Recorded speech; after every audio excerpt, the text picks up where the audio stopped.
Go. On Union Boulevard, St. Louis, in the 1950s, there were women in their 80s who lived with the shades drawn, who hid like bats in the caves they claimed for home. Neighbors of my grandmother. They could be faintly heard through a ceiling or wall, a drawer opening, the slow thump of a shoe, who they were and whom they were mourning, intrigued me. Me, the child who knew where the cookies waited in Grandma's kitchen closet, who lived, lined 5 varieties up on the table, and bit from each one in succession, knowing my mother would never let me do this at home, who sold Girl Scout cookies door to door, an annual tradition, who sold 50 boxes, who won the prize. My grandmother told me which door to knock on, whispered secretly, "You'll take 3 boxes, wait, and she'll take 3 boxes, wait and see." Hand in hand we climbed the dark stairs, knocked on the doors. I shivered, held grandmother tighter. Remember still the smell, which was curiously fragrant, a sweet soup of talcum powdered, faux curtains, roses pressed in a book. Was that what years smelled like? The door would miraculously open, and a withered face framed there would peer oddly at me as if I had come from another world. Maybe I had.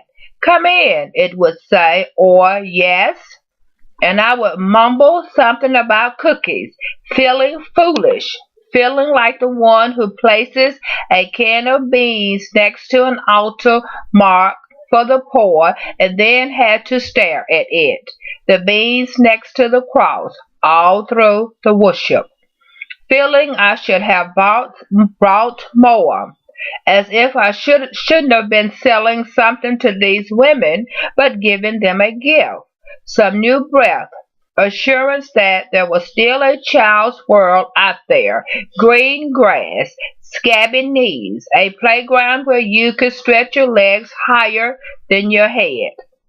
There were still Easter eggs lodged in the mouths of drain pipes, and sleds on frozen hills, that joyous scream of flying toward yourself in the snow, squirrels storing nuts, kittens being born with eyes closed. There was still everything tiny, unformed, plunged wide open into the air. But how did you carry such an assurance? In those hallways, standing before those thin gray wisps of women, with grandma slinging back and pushing me forward to go in alone. I didn't know. There was something here which also smelled like life. But it was a life I hadn't learned yet. I had never outlived anything I knew of, except one yellow cat. I never had saved a photograph. Vaguely I imagined what a life of recollection could be, as already I was haunted by a sense of my own lost baby years. Golden rings I slipped on and off my heart. Would I be one of those women? Their rooms were shrines of upholstery and lace, silent radios standing under stacks of magazines. Did they work? Could I turn the knobs? Questions I wouldn't ask here.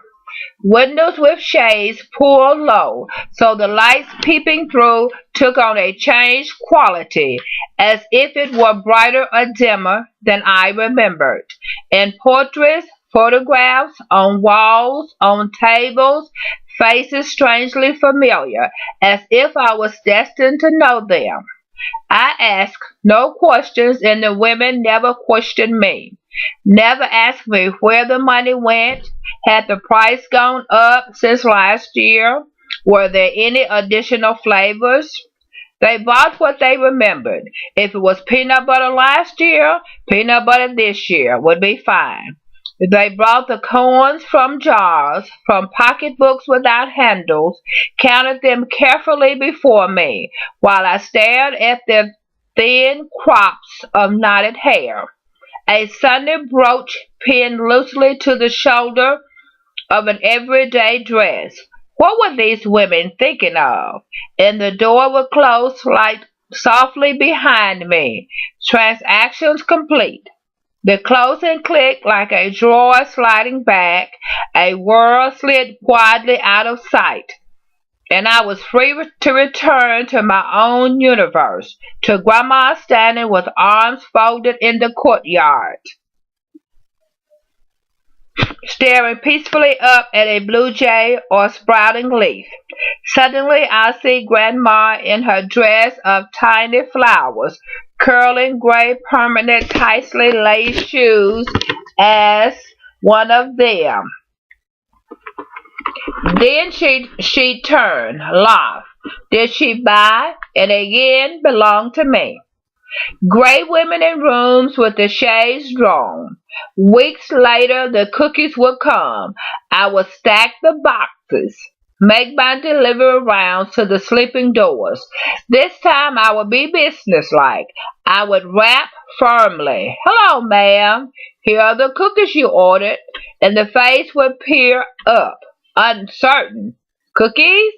As if for a moment we were floating in the space between us. Naomi Nye, the cookies.